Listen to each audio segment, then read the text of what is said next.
प्रिय छात्रों, स्वागत है आप सभी का इस ऑनलाइन वीडियोस में। छात्रों, आज का जो वीडियो है वो क्लास 9th के लिए है। विषय हिंदी व्याकरण पार्ट के लिए है और ये वीडियो नंबर 3 जा रहा है आपके पास। जैसा कि आप पहले पूर्व वाले वीडियो में देखा था कि हम लोग अलंकार को पढ़ रहे थे और अलंकार में हम लोगों ने शब्दालंकार अर्थालंकार ये दो भेद उसको पढ़े थे और अब उन सबों का बारी बारी से अध्ययन हम लोग कर रहे हैं।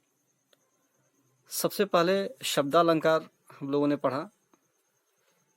इसकी परिभाषा एक बार और देख लीजिए। हालांकि पूर्व वीडियो में इसको परिभाषा बताई गई थी, फिर भी एक बार और इसको रिवीजन कर देते हैं। शब्दालंकार की परिभाषा: जहाँ काव्य की शोभा शब्दों के द्वारा बढ़ती है वहाँ शब्दालंकार होता है, और जहाँ काव्य की शोभा अर्थों के द्वारा होता है वहाँ अर्थालंकार होता है।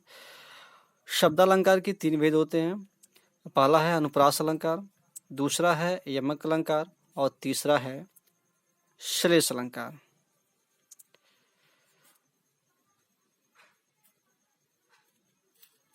हालांकि 2 वीडियो अनुप्रास अलंकार और यमक अलंकार के बारे में आपको पढ़ाई जा चुकी है, जिसको एक बार और रिवीजन कर देते हैं, एक बार और उसको बता देते हैं। अनुप्रास अलंकार, अनुप्रास का मान होता है आवृत्ति, अर्थात जिस काव्य में वर्णों की आवृत्ति से चमत्कार उत्पन्न हो वहाँ अनुप्रास अलंकार होता है।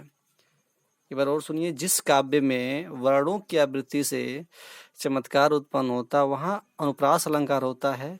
जैसे तरनी, तनुजा, तट, तमाल, तरवर, बहुछाए। इसमें त, तरनी में त, तनुजा में त, तट में त, तमाल में त कई बार आया है और इसके आने से जो काव्य में चमत्कार उत्पन्न हो रहा है, इसलिए यहाँ पे अनुप्रास अलंकार होगा।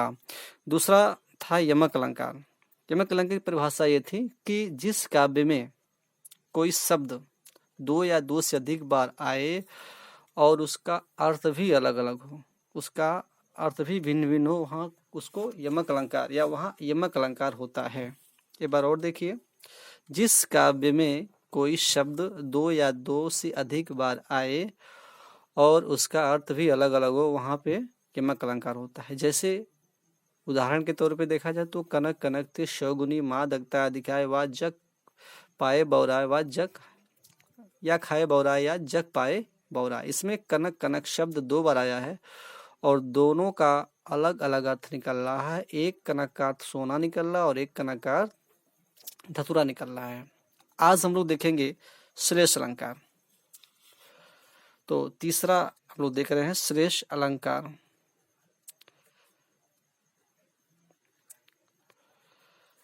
श्लेष का शाब्दिक अर्थ होता है चिपकना।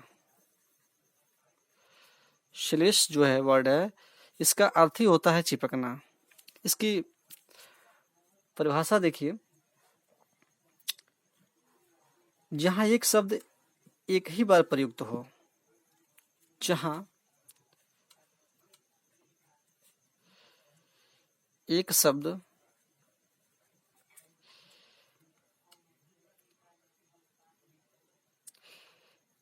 जहां एक शब्द एक ही बार प्रयुक्त हो लेकिन उसका अर्थ 2 या 2 से अधिक हो,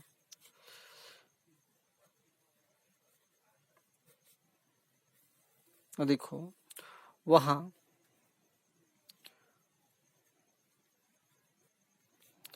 श्लेष अलंकार होता है। जैसा आपने यमक में पढ़ा कि जब जिस काव्य में कोई शब्द 2 या 2 से अधिक बार आए और उसका अर्थ भी अलग अलग हो, लेकिन श्लेष अलंकार में क्या होता है, जब किसी काव्य में कोई शब्द एक बार आता हो लेकिन उसमें उसी शब्द का अर्थ कई अर्थों में उसका प्रयोग होता हो। शब्द एक बार आए लेकिन उसका अर्थ कई रूप में, कई अर्थ उसका हो, वहां पे श्लेष अलंकार होता है। या दूसरे शब्दों में कह सकते हैं कि जहां एक ही शब्द से 2 अर्थ चिपके हो वहां श्लेष अलंकार होता है। दो परिभाषा हो सकती है इसकी। एक तो ये हो सकता है जहाँ एक शब्द एक बार प्रयुक्त हो लेकिन उसका दो या दो से अधिक अर्थ हो, अधिक, लेकिन उसका अर्थ दो या दो से अधिक हो, वहां श्लेष अलंकार होता है। या एक और इसको कह सकते हैं, जैसे दूसरे शब्दों में कह सकते हैं इसको, जहां एक ही शब्द से दो अर्थ चिपके हो वहां श्लेष अलंकार होता है। जैसे यहाँ पे एक एग्जाम्पल मैं देता हूँ, एग्जाम्पल देखिए, उदाहरण, चरण चरण धरत चिंता करत चितवहु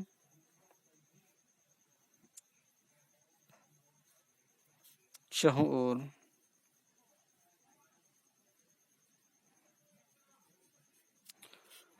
शुभरन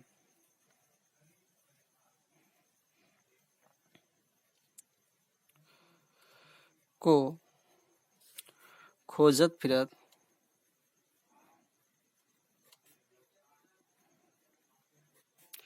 कवि व्यभिचारी चोर। यहाँ पे जैसा कि आपको परिभाषा में दिया गया है कि जिस काव्य में कोई शब्द एक बार प्रयुक्त हो लेकिन उसका अर्थ दो या दो से अधिक हो, वहां पे श्लेष अलंकार होता है। श्लेष का मतलब ही होता है चिपकना। यहाँ एग्जाम्पल देखिए, चरण धरत चिंता करत चितवत चहुँ ओर। शुभरन, शुभरन को खोजत फिरत कवि व्यभिचारी चोर। यहाँ पे शुभरन शब्द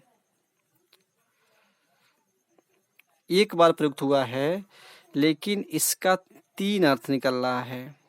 एक का होता है सोना शुभरन का, दूसरा का होता है सुंदर शब्द,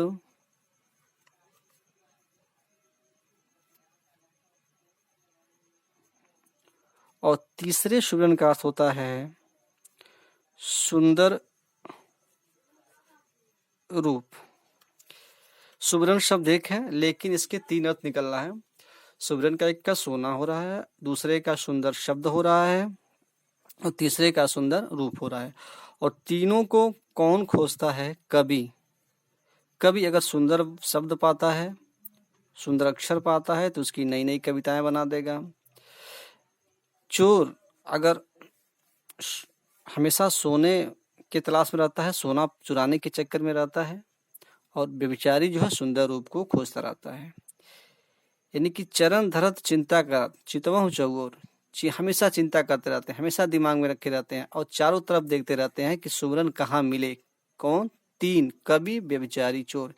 इसी सुमरन को, यानी कि जब सुंदर वचन पाएगा तो कवि इसकी कविताएं बना देगा, उसी सोने को जब चोर पाएगा तो चुरा लेगा, और उसी को सुंदर रूप को व्यभिचारी खोजता रहता है। तो इस प्रकार यह श्लेष अलंकार की उदाहरण, श्लेष अलंकार का उदाहरण है। एक और एग्जाम्पल देखिए, एक और उदाहरण इसका है, मंगन को देख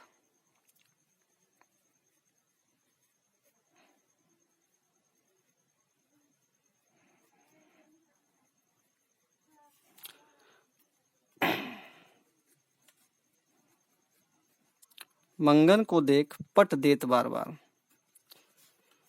ये इसका दूसरा, ये पहला उदाहरण था, ये दूसरा उदाहरण है। यहाँ पे पट शब्द एक बार आया है लेकिन इसका दो अर्थ निकलता है। मंगन को देखी पट देत बार बार, यहाँ पे पट शब्द जो है एक बार आया है लेकिन इसका दो अर्थ निकल रहा है। पहले का अर्थ निकल रहा है दरवाजा या किवाड़ जिसको बोलते हैं, दूसरा का होता है पट वसन वस्त्र। अब यहाँ इसका अर्थ निकल रहा मंगन को देख, यानी कि भीख मांगने वाले। भीख मांगने वाले व्यक्ति को देख करके कोई व्यक्ति पट मतलब दरवाजा, अगर एक व्यक्ति दरवाजा देखता है तो बंद कर लेता है, दूसरा आदमी अगर वो देखता है तो पट दान कर देता है, यानी कि वस्त्र को दान कर देता है। परिभाषा को देखें, जहां एक शब्द एक बार प्रयुक्त हो, जिस काव्य में कोई शब्द एक बार प्रयुक्त हो लेकिन उसका अर्थ दो या दो से अधिक हो, वहां श्लेष अलंकार होता है। इस उदाहरण में पट एक बार आया है परिभाषा के अनुसार और उसका अर्थ दो निकल रहा है।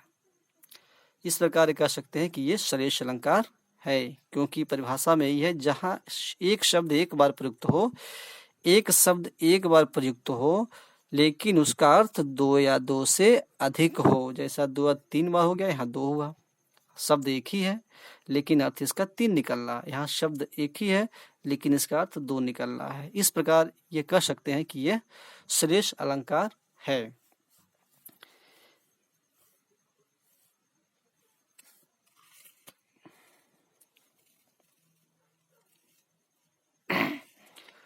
तो इस प्रकार जो है हम लोग तीनों शब्दालंकार के तीनों अलंकार को पढ़ चुके।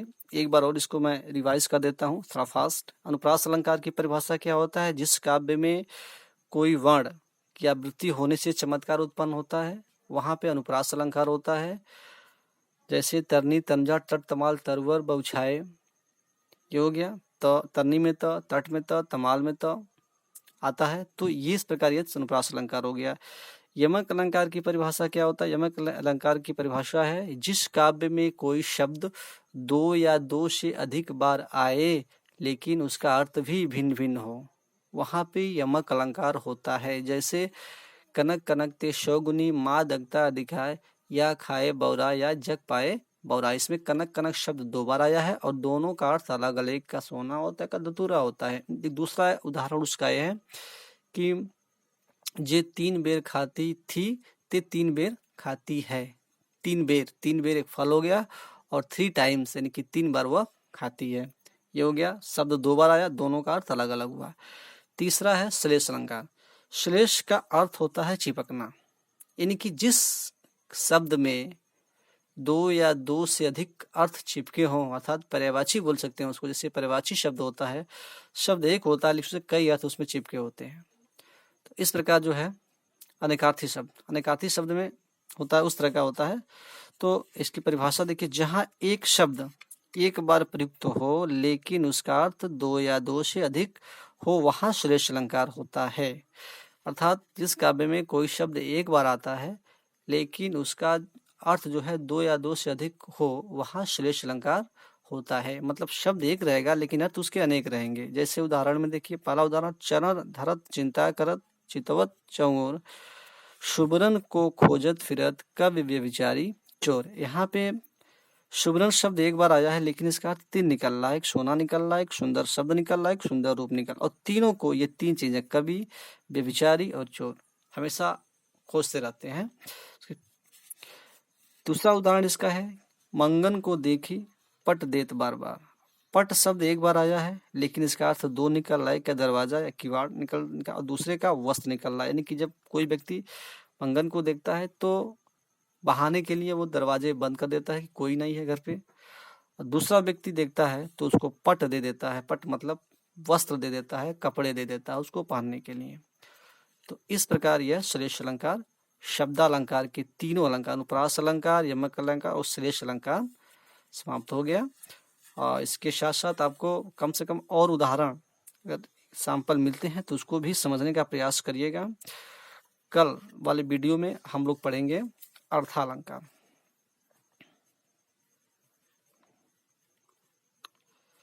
अर्थालंकार पढ़ेंगे हम लोग कल वाले वीडियो में। ठीक है, धन्यवाद।